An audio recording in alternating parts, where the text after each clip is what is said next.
Hey everyone, I'm 22, male, and I'm in a rather bad situation. For context, my mother left me when I was 5 years old. I grew up with my father all my life. He was the only parent I had, and I was very attached to him. Because of how difficult it was to live in New York City, my dad and I shifted to Colombia when he found a better job opportunity there. My grandparents lived there as well, and I assumed by moving to Colombia, my dad was making sure he could take care of me and be there for his parents as well. And it worked out for the most part. My father was no longer the sole adult in charge of taking care of me.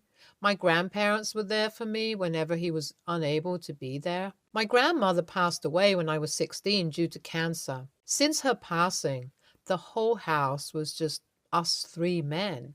It felt rather empty, to be honest, and I know it was not easy on anyone. My granddad was not the most emotionally available man, and my dad and I were the opposite. My dad and I had a bond that my granddad did not have with my dad, and after grandma passed away, it became very evident that somewhere granddad did not like the way we were always so friendly. The thought of it was weird, but I could see it happening in front of my own eyes. All the snide remarks and how my dad is not making me a man by coddling me, etc. My dad did not pay much attention to whatever granddad said because, in his eyes, he was doing everything he could to be a better dad to me, and that was all that mattered to him. My dad and I had this thing where if I was drinking, he would be the one to pick me up so that I did not have to get a ride from an equally inebriated friend or drive while drunk. This has been our system for a really long time. So, 9 months ago, when I was attending my best friend's birthday party, I called my dad for this. I was pretty drunk and I did not feel like I could drive myself home. So, I asked my father to drop by and make sure I reach home. My dad came over when he had the time and we got in the car. We were on our way home when suddenly we got into an accident. The driver of the other car was drunk and slammed his car against ours. My father passed away on impact, and I had a broken arm and a concussion. When I came to after the accident, I was all alone in the hospital. My granddad had not bothered coming over to meet me. It was shocking, I won't lie. I had to stay in the hospital for a while, and not once did my granddad visit me. When I was finally able to go home, I saw that my granddad was not happy. He had already held the funeral while I was out in the hospital. My granddad could have waited, but he chose not to do that because, in his eyes, there was no need for him to wait for the killer to come home. Yes, my granddad thought that I was the one who killed my dad. He strongly believed that I intentionally killed off my dad by being this way. I intentionally called him to pick me up, and I made sure he took the drive on a dark street which led to the drunk driver colliding with us. Granddad even went as far as to tell me that he wishes it was me who had died instead, adding that he never considered me as a part of his family. I do not know how to deal with all this, if I'm being honest.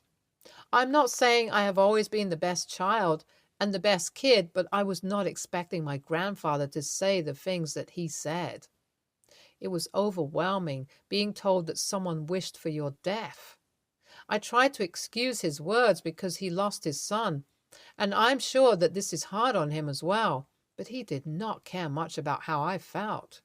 He insisted I was the murderer and that I should have left with my mother instead of ruining my dad's life. The things he said were very hurtful. I tried to be kind to him, but I can only be kind and understanding to a certain degree. After a while, his words started affecting my mental health badly. Because my dad was all that I had, and the thought that I was the one who murdered him is rather overwhelming thought to process. It was not easy on me, and I hated how the thoughts would just circulate in my head. I truly believe that I am the reason why my dad passed away. About 2 weeks after my dad's death, the people from the life insurance company dropped by. My dad had life insurance, and now that he has passed away, we were to get about $30,000. I know, sounds ironic, that the price of my dad's life was $30,000 because to me, he was worth so much more. Before I could learn anything more about money, my grandfather insisted that as I am barely 21, he should be the one to receive the money. I didn't really care much about it, so I nodded along. That was my stupidest move because 2 days after that, I came home to an empty house. My granddad had cleared everything out and left. He took everything from the house, and he took the money out of the bank account too. I was essentially penniless. I wanted to look for him. I wanted to be the bigger person, but he left this note telling me to not look for him because he was not my family. He also mentioned that he does not want me living in the house when he comes back, if he comes back. So overnight, I was penniless, homeless, and I did not know what to do. I'll spare you all the details of how tough my life was at that point, but I struggled a lot. I have struggled a lot in the last 8 months, and I'm finally in a stable enough situation. I live with like 3 roommates, and it's not the best lifestyle, but it's something. I work 3 jobs and I can sustain myself. That's really what matters the most to me. Now, a day ago, guess who showed up at my doorstep? It was my granddad. He had spent the money and he was short on money, so he decided it would be totally understandable to show up at my doorstep after abandoning me. He tried to act like everything was fine and we were going to be a family, but I put a quick stop to that when I refused to recognize him. I knew it was him. I knew it was my grandfather, and still I went, "I'm sorry, who are you? I don't know you," and closed the door in his face. I don't feel guilty about it, not in the slightest, but he has decided to tell every extended family member his botched version of the story, and now everyone is calling me an a-hole. These relatives were nowhere to be found when I needed them, so it's hilarious that they think now is a good time for them to show up. But the words are affecting me and my friends. Suggested that I ask the third person's opinion. So guys, am I the a-hole? Update 1. You guys pointed out a good thing. My grandfather was not the nominee for life insurance as far as I know. He took off with the money, as the money was deposited in my dad's account, which we both had access to. I never thought about taking him to court for taking off with the money, but now that you guys have put it this way, I do feel like taking him to court would be a good idea. As far as I know, he's currently living with his cousin, and I'm sure the cops would be able to find him if I really wanted to. Let's see. I'm considering the whole thing, to be honest. I wonder if my not filing a missing persons report would play a huge role. He did leave a note saying I shouldn't look for him because he wants nothing to do with me, and he's taking the money because it's his son's money and he has the right to take it. Update 2. Hey guys, thank you so much for DMing me with the legal advice. The one who suggested I post the issue on the legal advice subreddit, you're the best. I have got a lot of valuable advice from there. On top of that, since my last update, my granddad got my number from somewhere and he has been sending me rather aggressive voicemails and messages. He keeps blaming me for my dad's death and wishes death upon me. It's shocking how his whole demeanor changed, but then again, I find myself wondering if he was ever better than this. Maybe because Dad was always in the picture, I never noticed the toxic man my granddad is. But it's too late to worry about those things. Right now, I'm collecting all the evidence that I can so that I can slam him in court if I do take him to court. Update 3. You guys wouldn't believe what he did. The man complained about me at the store I worked at. I did not know what had happened when I randomly got fired from my job. But then, as I worked there with my friend who had seen my grandfather before, told me that he heard him complain about me to the manager even though he had no grounds for doing that. My manager never quite liked me, so I'm not surprised that the man took the first opportunity to get rid of me when the opportunity presented itself to him, but oh my God. I would be lying if I said I was not a little bit irritated. I talked to my friends about the whole situation, and I feel like maybe you guys were right. Maybe I should take his ass to court because this is not very acceptable. I do not know if I would win or not, but this is not fair to me. Not only had he caused me emotional trauma and abandoned me, but now he's trying to defame me and ruin my job opportunities. So this is it, guys. Wish me luck. Thank you so much for the help. Your granddad is a bad person. I do not understand how in their right mind they would blame a child for an accident. You did not know that there would be a drunk driver on the street that day, and you did not know that this was going to happen. I'm so sorry for what you're going through, OP. I do not think you are TA in any way, shape, or form for refusing to help someone like him. Hey, OP. Firstly, NTA for doing what you did. I do not know how he found out where your address is, and that does not seem like good news. I would suggest you talk about this issue to our legal advice so that you will be able to prepare yourself for when push comes to shove, because I do not know why. I feel like your grandfather is just bad vibes all over. He literally ditched you after he got the money, and now that the money has run out, he has figured out where you live because you're clearly not living at the house you shared with your father. And I don't know, that feels very creepy. Please be safe, OP. Next story. My husband, male, 35, and I, female, 32, have been married for 5 years, and I gave birth to our little girl 1 year ago. Having a baby was a dream come true for the two of us, as we had been trying for a long time. And my parents, male 61 and female 55, were over the moon. That being said, however, my parents have yet to meet Emma, as they live on the other side of the world, and they have said that they will never come back to our home country. No particular reason, they just feel that they would rather spend their money seeing new places rather than traveling for 2 days to see the city they were born and raised in. Totally fair enough, but tickets are also quite expensive for my now family of 3, meaning that we haven't yet been able to go see my parents. In the meantime, my husband and I consistently send photos and videos of Emma to my parents, and we video call at least once a week.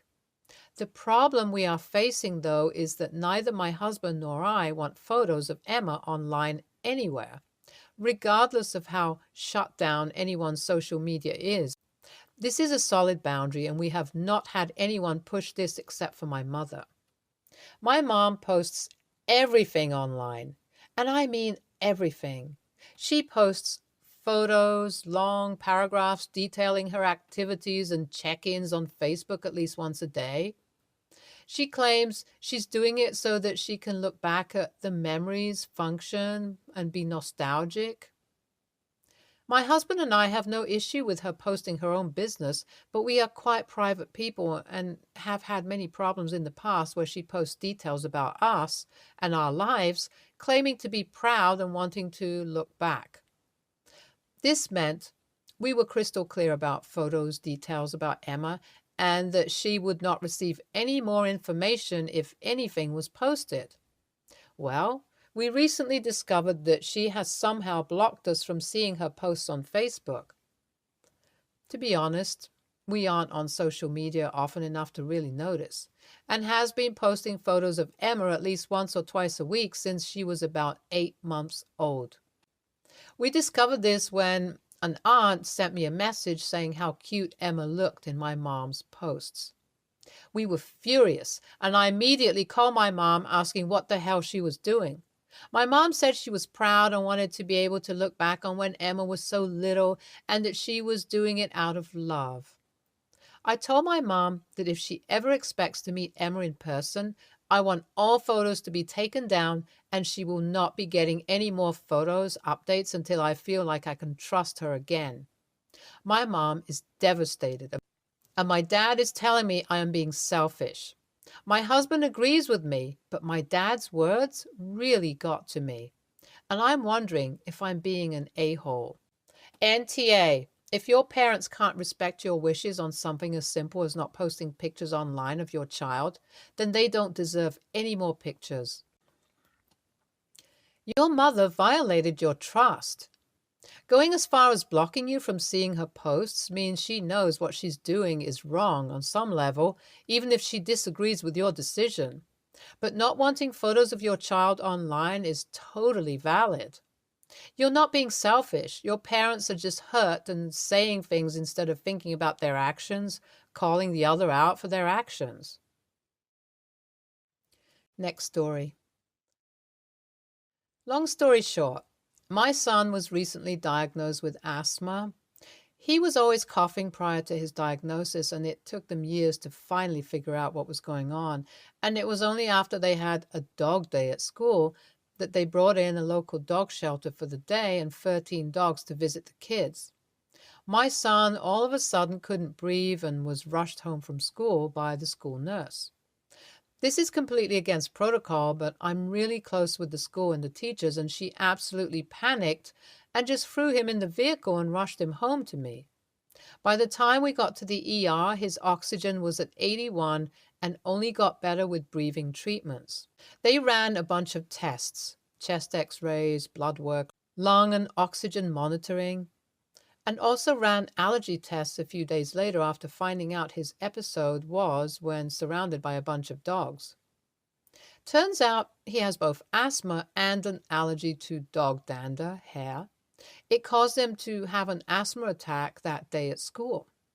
All of my husband's family is aware of this, as this was close to Thanksgiving when it happened, and we had to cancel having dinner with his family due to them having 6 dogs in the house, the person hosting, sister-in-law.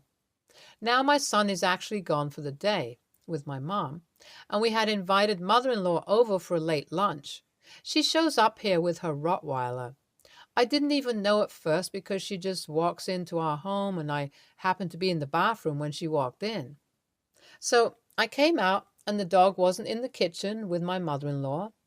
But after a few minutes, the dog comes out into the kitchen and jumps on me. I asked my mother-in-law what the frick she brought the dog here for, and she said, "Well, it's not like Christopher is home." I immediately told her to get the frick out. My husband comes out of his office asking what was going on, and I pointed to the dog and told him his mother was just leaving. She tried to protest, and I told her again to get out of my house. My husband thinks that while my heart is in the right place and I have reasons to be upset, he also thinks that I overreacted because Christopher won't even be home for another hour, and we have plenty of time to clean before he arrives. I truly don't see it this way. I see it as my mother-in-law is disrespectful of her son's health condition and no longer should have access to my home or be around my son. AITA? An hour isn't enough to clean the house and get the hair and dander out of the air. And it's not like your husband or mother-in-law was going to lift a finger to help clean either. NTA, I know I'll get hate, but it's never okay to bring a dog into someone's house without clear prior approval of the resident. This was very disrespectful, but I do think a total ban is a nuclear option. Why not try a clearly stated boundary first? If she can respect that, then it's a win. NTA, but that school nurse, if she really threw a child in respiratory distress in her car and rushed him home, she needs to be fired and lose her nursing license. You need to be just as livid with her as you are with your mother-in-law. There is absolutely zero excuse for that, and I would be furious that a trained medical professional handled my child's emergency like that. Next story. A little bit of context. I live pretty far away from my parents. They come to visit us each year for 1 week to spend time with us and our 2 kids. Obviously, I do my best to make them feel at home and the most comfortable possible. Last year, there was an incident between my wife and my parents about something completely meaningless, but it was the first time, so I let it go. This year, there was a second one, and I decided to get mad. We have a few problems in our house. We've had mold that we are treating. We have issues of flooding on our terrace, and we have a broken window that we're not allowed to open or won't close, and some other minor stuff. We've given a few instructions to my parents about our home as they were staying alone when we had to go to work. One of them was to open the windows for a while during the day to treat our mold issue and to let that particular window close because it's broken. One day, while we were both working, my mother ventilated the house by opening the windows, and she opened by mistake that particular broken window. My wife got home before me and sent me a text. "Your mother opened the window. It's broken." Well, I thought and said, "Shit happens." She obviously didn't do it on purpose. It's a problem, sure, because it's cold outside, but it's okay. We'll call someone to fix it. So when I came home, I asked my mother what happened with the window. She said she opened it by mistake. I tried to minimize the problem as I saw my mother feeling guilty. I told her it's okay. We have a lot of problems in this house. It's an honest mistake. At that moment, my wife took my remark as a critic to her, thinking I meant she doesn't do anything to take care of her home, which was absolutely not my intention. My mother said she didn't hear that particular instruction from my wife when she explained all the different instructions to her. That's when my wife lost it and said, "Of course you never listen to anything that I say. You're just like your son. Now I'll have to do all the calls to repair it. It's going to cost us money," etc., in a very aggressive tone. I was upset because she insulted my mother and raised her voice towards her, which I thought was a mark of disrespect, as I would never, ever do that to a guest in my house. I went outside to calm down. My wife came to me and started to yell at me. "How can you criticize our home in front of your parents? How does it make me look? How can you not be on my side?" I told her it was never my intention to criticize her. Listing problems in the house has nothing to do with her, and I told her I was upset. I told her she has been disrespectful, rude, and shameful. She stands on the fact that if she yelled at my parents, it was my fault. I feel like it's just an excuse to clear herself. Now she's mad at me for not taking her side. ESH. I notice you use we for things your wife does. We've given a few instructions, but your mom says your wife did that. So when you say we'll call someone, I totally believe your wife that you mean her.